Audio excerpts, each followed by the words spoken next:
sama aku Arasya.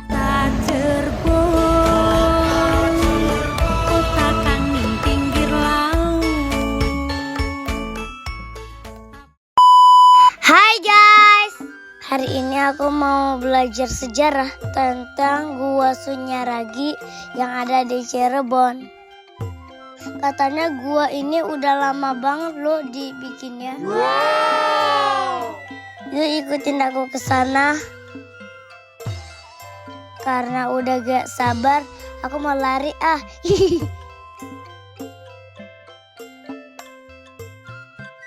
Let's go, kita tanya-tanya yuk guys.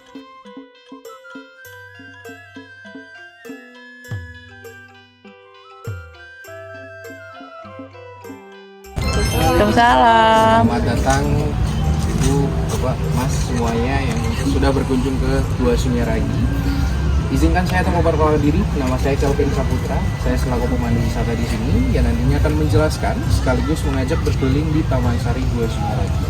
Taman Sari Gua Sunyaragi yang diambil dari kata sunya yang berarti sunyi dan ragi yang berarti raga. Jadi Gua Sunyaragi di sini dulunya adalah tempat untuk mensunyikan atau menyepikan jiwa dan raganya dari para keluarga Kesultanan Cirebon pada zaman dahulu.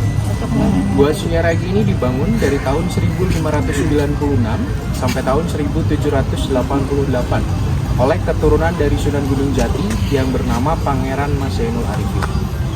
Gua Sunyaragi ini dibangun menggunakan material dari batu karang, yang dimana batu karang ini sendiri diambil dari pantai selatan, tepatnya di Pantai Baron, Gunung Kidul, Yogyakarta. Nah, kemudian untuk merekatkan dari batu karang tersebut, karena pada saat itu belum mengenal yang namanya semen, orang dulu itu menggunakan pasir gunung yang sudah mengandung semen, atau yang biasa disebut atras. Dan kemudian juga menggunakan perpaduan dari yang namanya putih telur. Nah, namun putih telur kata kiasan yang mempunyai makna putih itu sucikan niat, telur itu bulatkan tekad. Jadi orang dulu itu mereka mensucikan niatnya dan membulatkan tekadnya sehingga dapat membangun Taman Sari Gua Sunyaragi pada saat itu. Mungkin kalau pakai telur asli kita nggak mungkin ketemu air.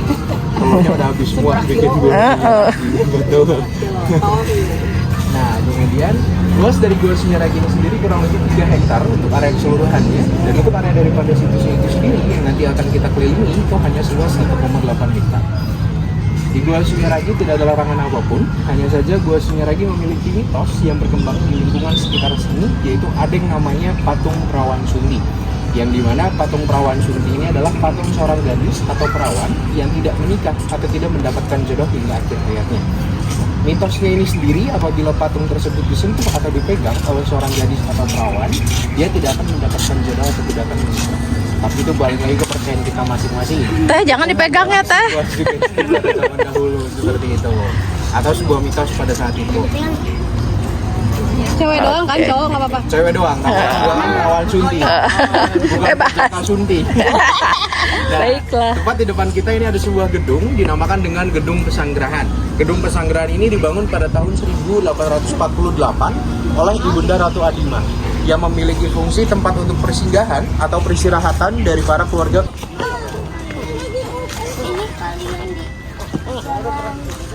Kita mau jalan masuk ya mas? Ya, jalan masuk ada Itu sumur om? ada. Dari zaman dahulu juga dan sampai sekarang masih kita bisa gunakan air. Oh masih ada airnya? Masih ada airnya.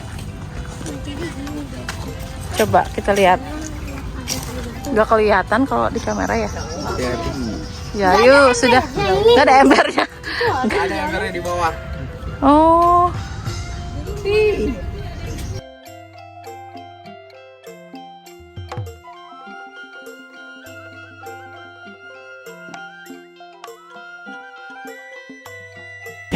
Kayaknya sih. Oke, di sebelah sana itu ada sebuah kolam. Dulunya kolam tersebut adalah tempat untuk penampungan air. Nah, air yang ditampung di sana yang nantinya akan dibersihkan dan disaring, kemudian masuk ke seluruh bangunan gua yang ada di Gua Sunyaragi, melewati saluran air yang berada di bawah sini. Fungsinya untuk apa? Untuk mengairi seluruh bangunan gua yang ada di Gua Sunyaragi. Tapi ini berarti lagi nggak ada airnya? Udah nggak ada. Kalau sekarang udah nggak ada. Karena dulu Gua Sunyaragi itu dibangun di yang namanya Segara Amparan Jati. Segara itu danau besar, Amparan Jati itu karena dikelilingi oleh pohon jati pada saat itu. Jadi dulu ketika ada keluarga keraton juga yang ingin berkunjung ke Gua Sunyaragi, mereka harus melakukan perjalanannya menggunakan air atau laut. yang kalau sekarang kita nyebutnya getek atau rakit, seperti itu, perahu kecil.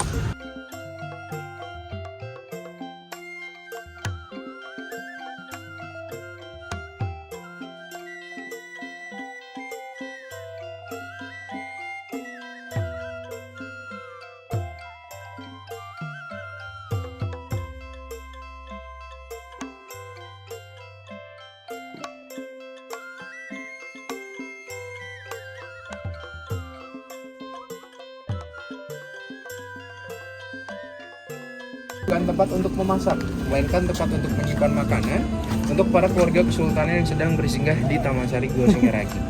Istilahnya kalau kita sekarang itu nyebutnya seperti kulkas atau storage kalau di rumah. Oh itu yang masuk di dalamnya. Betul. Itu emang ada ruangannya? Itu ada ruangannya. Ada Bun. Ada tapi kosong. Ya, iyalah kosong. Iyalah kan dalam. Tuh gitu. Kenapa disebut Gua Lawa? Karena dulunya di depan dari Gua Lawa ini terdapat pohon gambir, yang dimana pohon gambir itu adalah tempat untuk bersarangnya dari para kelelawar. Karena akarnya ini dianggap merusak daripada situs Gua Sunyaragi, akhirnya pohonnya ini ditebang dan hingga kini kelelawarnya sudah tiada. Oh, udah. Untuk fungsi ini sendiri sama seperti Gua Pawon, yaitu tempat untuk penyimpanan makanan. Sama Kalau di buat rumah naruh sekarang makanan. kulkas lah atau storage. Gitu. Tempat naruh makanan. Di mana ini? Di mana? Letak pohonnya Letak pohonnya di sebelah sini. mana? Situ. Di sana ada batu. Iya. Tadinya, sekarang udah nggak ada. Sekarang udah nggak ada. Aku tahu. Udah ditebang. Yuk. Sekarang kita jalan lagi. Sekarang ini adalah Oke. gua yang Kemudian di sebelah paling sini ini ada yang namanya. paling besar. Oke, sebelah sini ini ada yang namanya Mandebeling. Mandebeling ini adalah bala atau tempat duduk yang terbuat dari marmer. Kenapa disebut Mandebeling? Karena marmernya ini sendiri sering gelap atau digosok, sehingga mengkilap seperti kaca atau beling. Nah, fungsi dari Mandebeling sembari mereka menyaksikan putra putrinya yang sedang bermain air di kolam kolam di depannya. Oh ini dulunya tuh suka pada main air di sini gitu. Ya, airnya dulu kan memang bukan dari air hujan. Kalau sekarang ini ada airnya karena air hujan. Gitu. Tadinya sih airnya bagus kali ya, bening ya. Tuh. Nah, tadi saya petang di sini fungsinya adalah tempat untuk melatih ilmu kekebalan atau ilmu kanuragan dari para prajuritnya kesultanan. Nah, di atas dari gua petang itu di sebelah sana itu ada yang namanya Cungkup Gua Puncit. Mana yang atasnya? Iya, yang atap itu. Oh, Nah, iya. itu Cungkup Gua Puncit itu adalah menara pengawas untuk para prajurit mengawasi kawasan dari Gua Sunyaragi. Biasanya yang mengawasi di sana itu yang jaga memanah atau kalau istilah kita sekarang itu sniper atau penembak situ. Seperti itu. Di bawah dari Cungkup Gua Puncit itu ada sebuah ruangan. Ruangan itu dulunya tempat untuk menyimpan patung putri Cina yang terbuat dari kayu cendana. Yang fungsinya itu sendiri untuk pengharum ruangan dari kawasan Gua Sunyaragi. Karena kayu cendana itu kan terkenal dengan harumnya atau wanginya pada saat itu. Di samping dari Gua Petang, di sebelah sana itu ada yang namanya Gua Langsek. Yang mana itu? Iya, Langse itu sendiri dulunya diambil dari bahasa kuno Cina yang artinya tirai atau hordeng yang terbuat dari air. Jadi dari atas yang rata itu dulunya mengeluarkan air seperti air terjun waterfall. Nah, fungsinya dari Gua Langse itu sendiri adalah tempat untuk berdoa atau berzikir dari para sultan dan para rajanya, sembari mereka ditutupi oleh tirai yang terbuat dari air. Oh, jadi si itunya tuh di situ dalam Itu di situ. dalam situ. Di dalam itu ada ruangannya. Seberangnya dari Gua Langse di sebelah sana itu ada yang namanya patung gajah yang sedang menarik kereta kencana. Yang Oh, dimana itu tadinya. patung gajah itu dulunya adalah tunggangannya para raja pada saat itu. Nah, dulunya itu tunggangannya para raja. Kenapa menggunakan gajah? Karena terkenal dengan kegagahannya. Yang itu yang patung gajah tuh, Kak. Patungnya doang. Itu patung yang dibuat.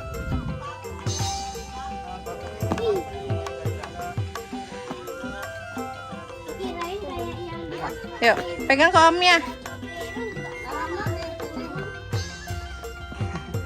Ayo kita masuk. Ya. Bunda aja masuk. Bentar. Permisi, permisi. Ayo.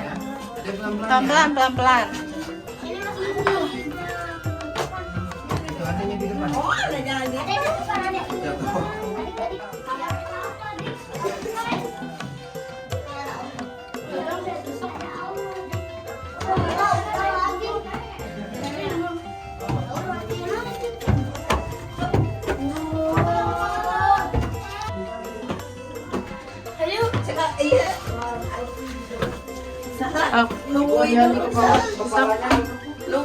Nunduk nek kepalanya nek. Nunggu di sana bisa kelihatan si Mami. Namanya nunduk ibu, hati-hati.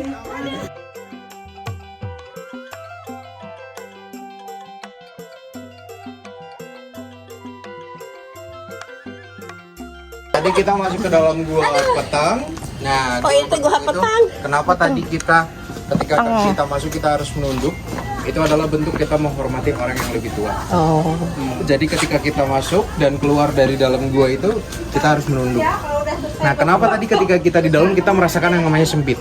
Itu adalah bentuk sebelum kita menyombongkan diri kita kepada orang lain, kita harus melihat sekecil apa kita di dalam ruangan itu.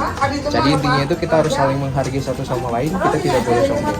Apa sih yang namanya kamar kaputren dan kamar kaputran? Kaputren ini yang perempuan dan kaputran ini yang laki-laki. Namun kedua kamar ini bukan tempat untuk hidupnya dari putra-putrinya kesultanan, melainkan tempat untuk makan, menimba ilmu. Sebenarnya kedua bangunannya ini sama luasnya, cuma yang membedakan kalau yang perempuan ini lebih tertutup, makanya lebih terlihat lebih sempit dibandingkan yang laki-laki. Oh iya, terbuka. pada kebuka ya. Kita foto bareng sini. Jalan. Hati-hati, jangan terlalu pinggir. Dan aku tahu ini tuh dari mana. Ini dulu tempat untuk penampungan air. Disebut Balai Kambang karena dulunya posisinya mengambang di atas air. Nah, fungsi dari Balai Kambang ini sendiri adalah dulunya tempat untuk menyambut para tamu dari kesultanan, kemudian tempat untuk mereka membunyikan rebana, dan tempat untuk mereka mengaji atau bertadarus. Namun mereka mengaji tidak menggunakan cahaya lampu, melainkan menggunakan cahaya dari terangnya bulan. Nah, selain itu juga, Balai Kambang ini mempunyai makna atau filosofi. Jadi kita setiap manusia ketika kita hidup, kita harus mempunyai prinsip atau kepribadian yang tidak boleh mengombang-ambing seperti Balai Kambang. Karena prinsip itulah yang nantinya akan mengantarkan kita arah hidup kita itu akan kemana. Seperti itu. Kemudian yang terakhir dari Gua Sunyaragi sebelah sini, ini ada yang namanya Gua Arga Jumut. Gua Arga Jumut, Arga ini besar atau hidangan, Jumut itu menjumut atau mengambil kalau dalam bahasa Indonesia. Yang dimana fungsi dari Gua Arga Jumut ini adalah dulunya tempat untuk menyambut dan menjamu dari para tamu besar dari kesultanan. Jadi terima tamunya di sini. Tuh, kalau kita istilahnya kalau kita di rumah ini ruang tamunya. Karena dari yang tadi kamar kaputren sampai ke depan tadi itu adalah ruang privasi keluarga. Di sana tempat untuk para pengawal, prajurit, kesultanan, putra-putrinya seperti itu. Karena kalau di sini tempat untuk menyambut para tamu. Nah, Gua Arga Jumut ini jangan heran kenapa sudah banyak batu bata dan semen. Karena pada saat itu dibangun pada tahun 1788. Yang dimana pada tahun itu sudah mengenal namanya batu bata dan semen. Makanya didominasi dengan batu bata dan semen. Di dalam dari Gua Arga Jumut ini terdapat dua buah pintu waktu yang bisa menembus ke Mekah dan ke Cina. Yang ke Mekah itu hubungannya dengan ibunda dari Sunan Gunung Jati yang bernama Nyimas Rara Santang. Beliau menikah dengan Kesultanan Mesir yang bernama Sesarif Abdullah. Yang dimana Sesarif Abdullah ini masih mempunyai keturunan dengan Nabi Muhammad SAW. Sedangkan yang ke Cina itu sendiri hubungannya langsung dengan istrinya dari Sunan Gunung Jati yang bernama Putri Ongti yang berasal dari negara Cina. Jadi bila mana ada keluarga atau kerabat yang ingin berkunjung ke Mekah dan ke Cina pada zaman dahulu, mereka cukup bersemedi di situ selama 40 hari 40 malam. Tidak makan dan tidak minum, jiwanya pasangan ada di dalam. Di mana Kita lihat kelamanya di dalam di belakang. Dan kedua buah pintu waktu itu juga mempunyai makna atau filosofi. Jadi setiap kita yang menuntut ilmu agama, kita pergi ke negeri Mekah.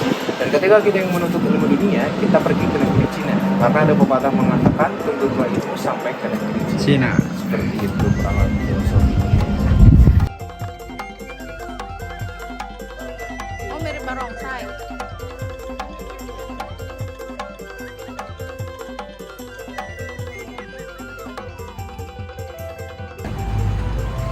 Bangunannya miring, Mas. Bangunannya miring karena dibom. Dibom sama Belanda. Betul. Jadinya miring. Berarti ini tuh udah nggak kepake tuh dari kapan? Itu semenjak Terakhirnya? tempat wisata kurang lebih tahun 90. Oh, tahun 90-an udah stop. Karena pada saat dibangunnya gedung tribun ini, tribun sama panggung itu kan mulai dijadikan tempat wisata. Kalau yang di sana ada gua lagi? Itu ada gua dinamakan dengan Gua Padang Ati.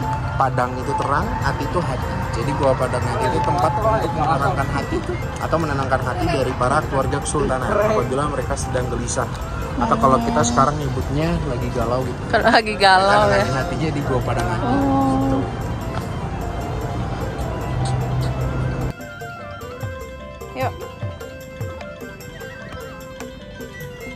Ini tadinya isinya air juga. Ini dulunya air. Makanya ini ada patok-patok ini dulu tempat untuk menurunkan jangkar dari setiap kapal tamu yang akan bersandar di Gua Argajumbo.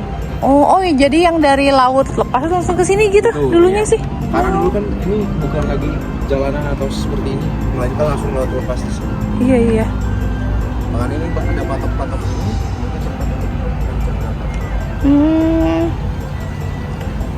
Yuk, let's go. Siap. Ya. HP-nya aku mau pegang. Enggak, ini enggak gelap. Ya elah. Kalau kacamata hitam makanya. Oh iya kan, masa-masa pakai kacamata hitam ya, jadinya gelap ya. Hah? Itu kemana? Itu apa Om? Ini yang ke Pintu-pintu Mekah. itu. Mana? Ini yang ke Mekah. Oh, yang ini? yang ke Cina. Oh ini yang ke Cina. Tembus ke Cina. Jadi orangnya bertapa di sini di dalam situ.